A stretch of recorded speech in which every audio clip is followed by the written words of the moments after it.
السلام عليكم. طبعا بخصوص اني انسحبت من بطولة بيشو. راح الروم السادس يا علاوي، ايش الوضع؟ الاخير.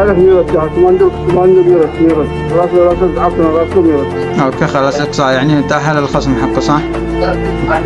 ايوه خلاص.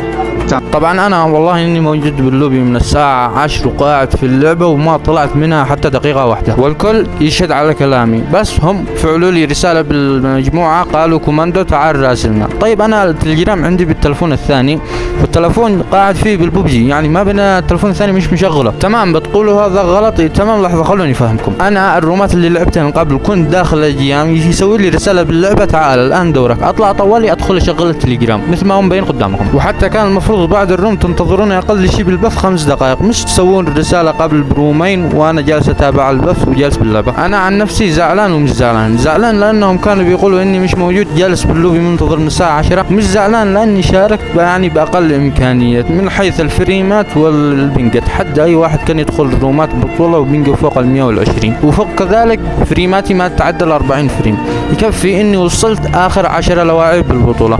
والله مش زعلان حبايب القلب، دخلت عشان المتابعين ومتاع المتابعين وعادي، والاخير هي بطولة، تروح بطولة تجي غيرها.